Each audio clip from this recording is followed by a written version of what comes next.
we don't exactly fit in the average gas station, so sometimes we have to make it work.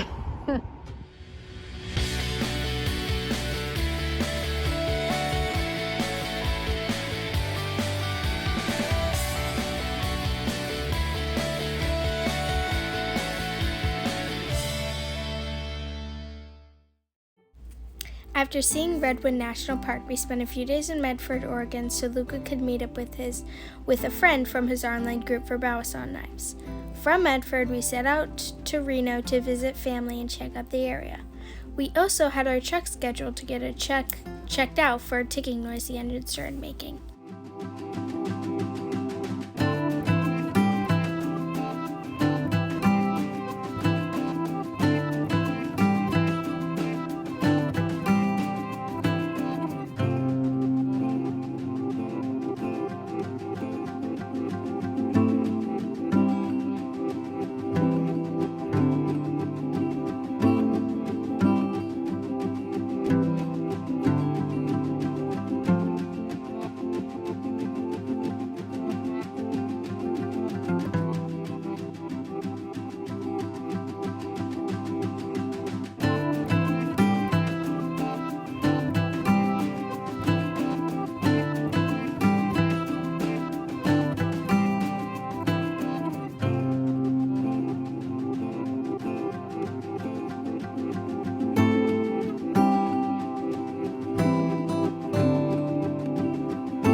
We took a day trip to Virginia City, which is a short drive outside of Reno and a National Historic Landmark. The town was founded during the gold rush in the 1850s, and we learned about its rich history while touring the mines on a 150-year-old diesel train. This town was home to such characters as Mark Twain, Wyatt Earp, and John Mackey. Mackey was one of the 4 Bonanza Kings that moved here with hopes of hitting it big. They had their start working the Cantuck mine and taking shares as payment instead of cash. Eventually, they earned enough shares to be majority owners, fired all the workers, and continued to mine the shaft themselves. Water temperature was 190. These poor guys could only work 15 minutes at a time, and then they'd actually find themselves starting to slump. And if they were lucky, somebody would douse them with a bucket of water, and then they'd go right back to work. And more often than not, they did that 6 days a week, because at the end of every shift, they were going to be paid $4. Made them the highest paid miners in the world. Up here, this tunnel is 387 feet long, and it's not our longest. The day before they were going to give up on the mine, they struck silver. This was part of the Comstock lode, which was the first major discovery of silver in the United States and was part of the Big Bonanza. In fact, Virginia City is where the show Bonanza is based on.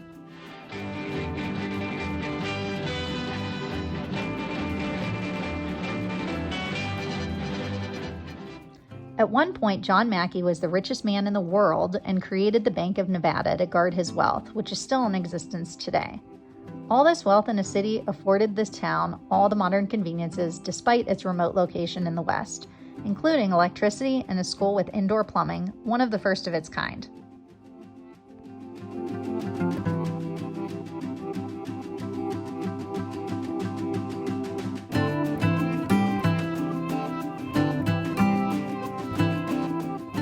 We are staying in Reno. We decided to head this direction so we can see Tahoe on our way to Yosemite, and we actually have cousins here.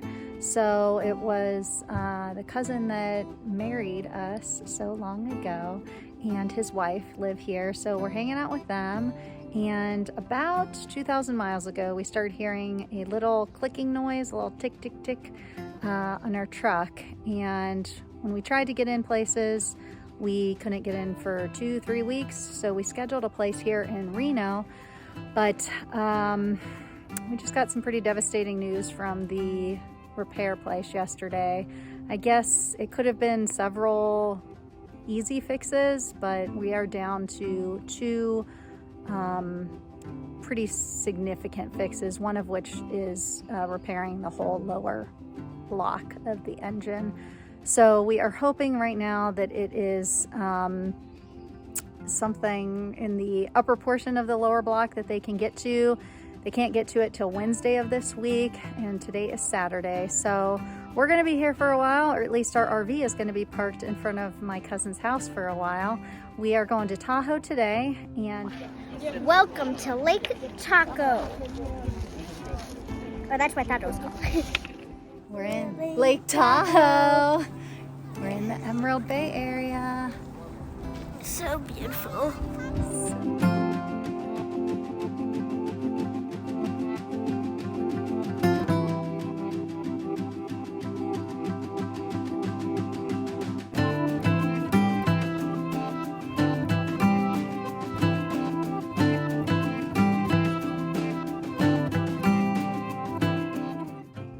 The Emerald Bay area of Lake Tahoe is absolutely gorgeous, and it's easy to see why it was the site picked for Viking's home.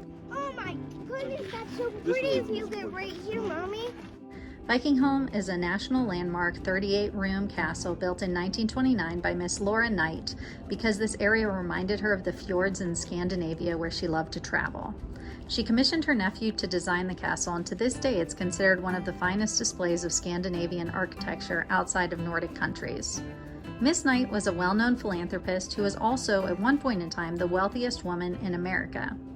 She had this build started in 1928 when she was 65.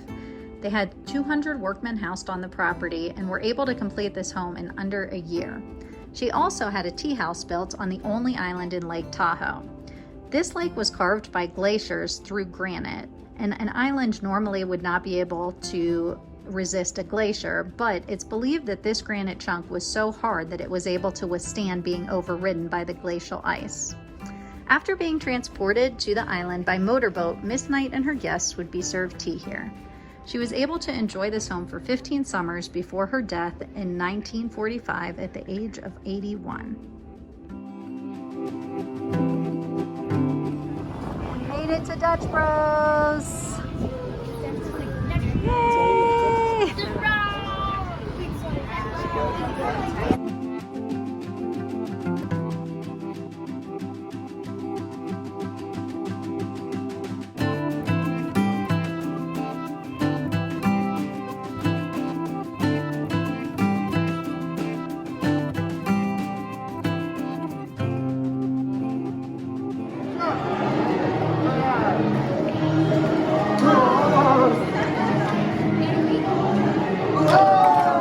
Nailed it!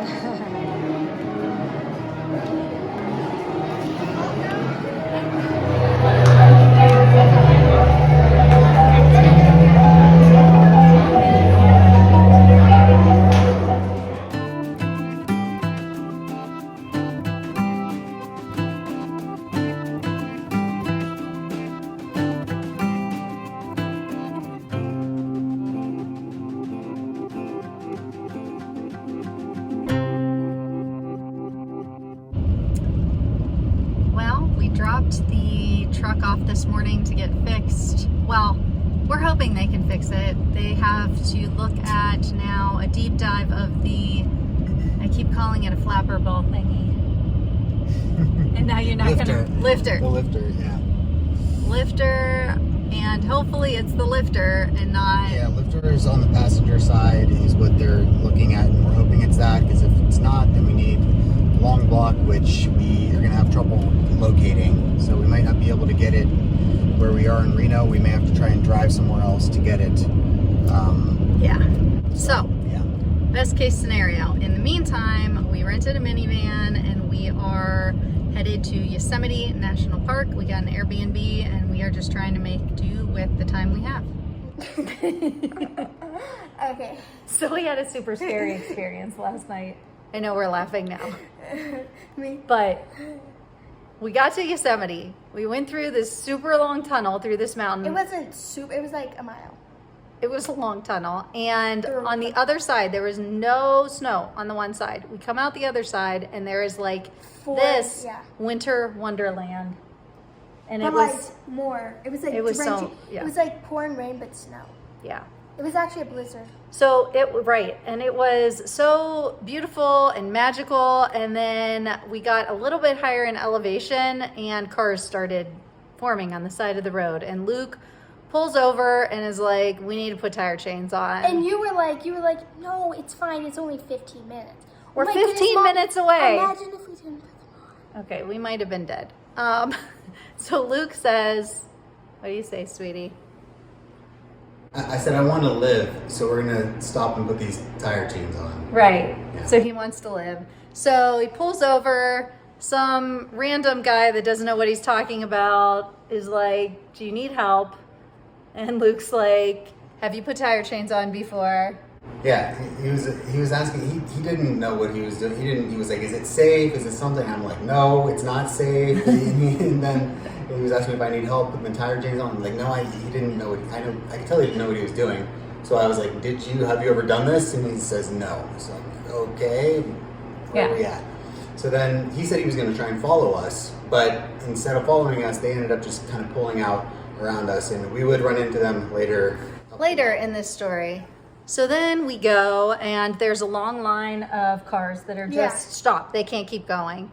And a park ranger comes around and is like, and on his loudspeaker says, right, turn around. This is not safe. Like, if you are not, like, if you want to die, then keep on going. You know, it's what it sounds like. But he talked to us, and he was like, you guys should be okay because you have tire chains. And our house was down this way. And we're trying to get to our place that we're staying for the night. So he said, follow me around these cars. So we follow him. We keep going a little bit further. And even with tire chains. Yeah, we were passing other people that had just skidded out and were sideways. Like one guy had like crashed into the side of the mountain, basically. There was someone that was like waving their hands for help, and we couldn't I couldn't stop. If I had stopped, I would have gotten... Right. He was like, cops are coming. Yeah, it was Which like they were. They weren't very far. Road, cliff. Right. And there was no guardrail. No, it's like, why would you put a guardrail? No guardrail. No trees to catch your fall either. Just fall. Okay, so then we make it a little further, and there's another long line of traffic, and basically just stopped cars because they couldn't go any further. And it was that guy that didn't know what he was doing, that you went up there and looked. Were they... yeah, I walked up there to see what was going on, and they had... The first guy who I talked to, they were in a group of 2 cars, and both of them had gotten to this curve, and one of them spun sideways and was blocking both lanes basically, and the other guy was spun out too. So they there was a road crew that was up there trying to get them free. And once they did, they got them to go back down the mountain. There was a line that was was waiting. Well, and then they closed the road. Like the road was closed. Yeah, they were closing the road. While we were on the road. But then the road crew comes and they're like, oh yeah, and like the 2 dudes, they were like, oh yeah, so we're gonna have you turn around. And we were like, but our house is our house right is over right there. Like, we were right so close there, to like it. 5 minutes away. Well, and like 3 miles away. And then they were like, hey Jeff or whatever. They're like, hey dude, they have tire chains. It's probably fine. And then they're like, okay, go drive up and wait by that house until the plow comes. Yeah. So we did. And then we see some other car like in reverse. I don't know, for a half mile or something down the hill. And the girls walking beside, they decide to just park their car on the side of the road because they couldn't make it. And walk 3 or 4 miles. We tried telling them a snowplow's coming. We're waiting for the snowplow. They just started going like 2 minutes before the snowplow came. And then we told them, hey, they're up there. And we ended up catching up to them. They just like sat on each other's laps and we drove them. Oh yeah, we offered to drive them to their place. So they got in and crammed in. We dropped them off at their place and we finally made it to our place. And it took us, what was supposed to be 15 minutes took nearly, I think it was over 2 hours. We got there like almost 9, right? Yes, and there was a couple moments where we felt the car slip, and it was so scary. Even with like tire chains, but it was just like a minivan. Rolling, it wasn't like it was scary. And it was a minivan, like a rental minivan, and it wasn't like our truck, you know. So Luke saved our lives. Yeah. He's my hero because of the tire chains. He saved our life. And he drove so slowly and carefully, and I love him. The end.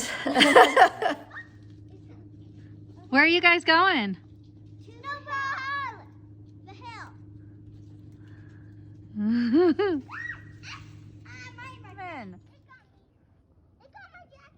How are you guys coming?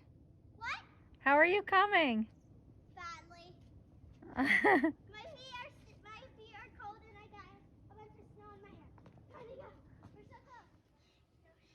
They did it! Woo! You made it up the hill! Yeah, I will.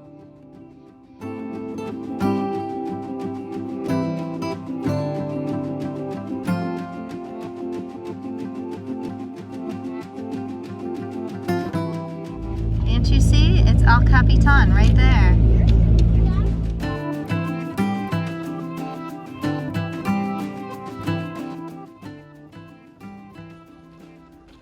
This is the Ahwahnee Hotel.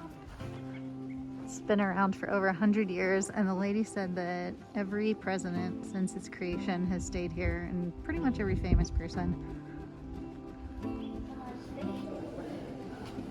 Jeffrey?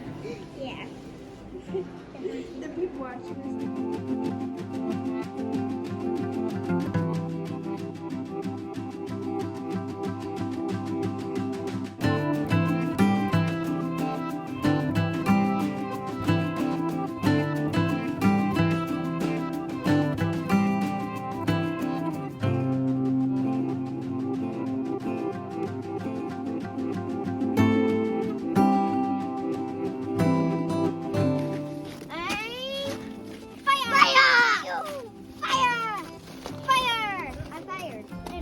Oh, do you have fire? Ready?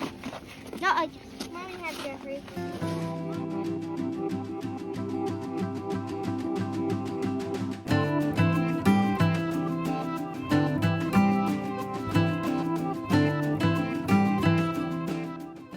Driving through the valley with the granite towering over our heads was a really humbling and unique experience.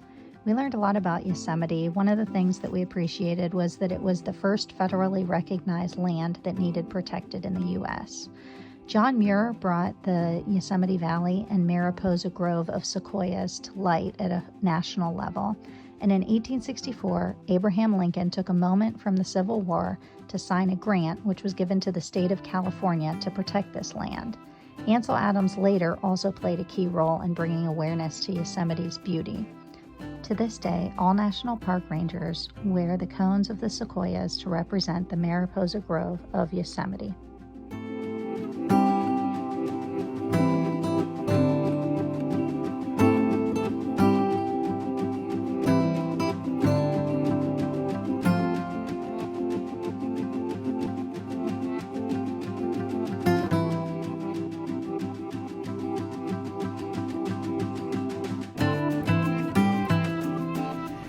How are you today, Birdie?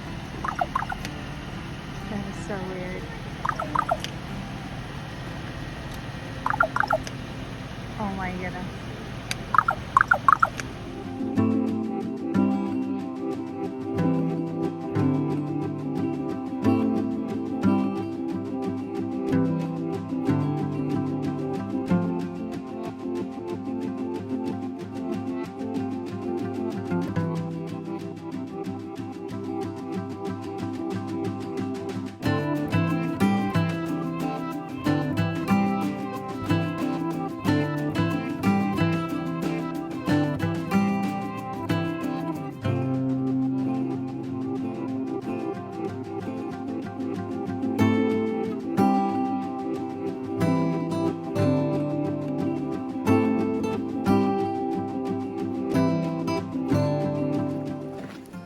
So it's not actually snowing because it's beautiful clear skies.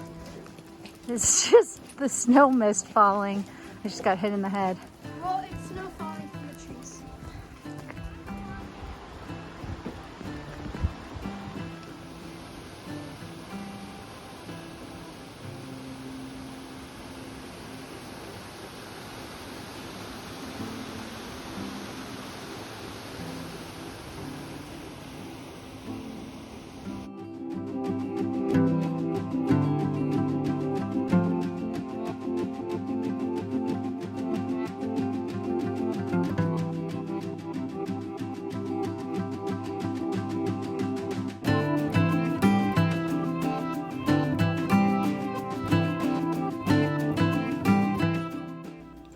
When we crossed from the west side of the Sierra Nevada, the scenery changed dramatically from the snowy mountain landscape to a desert.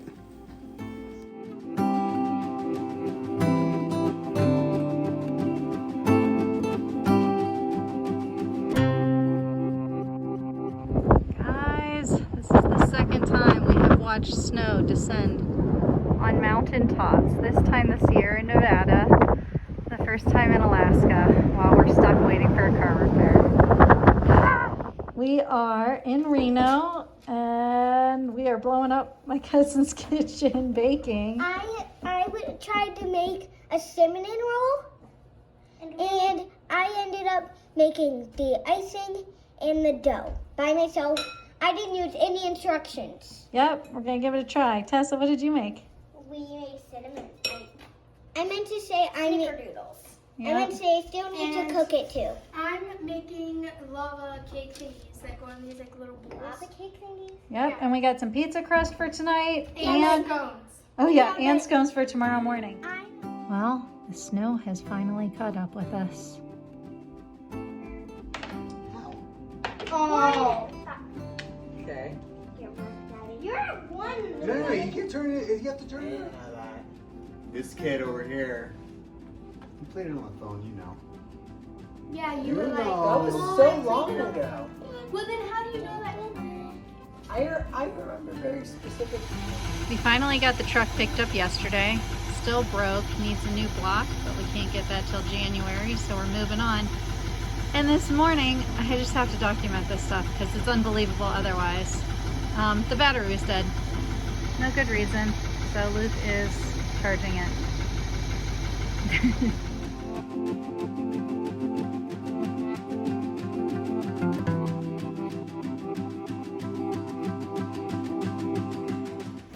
Hiking up the mountain, or like a fall hike thing.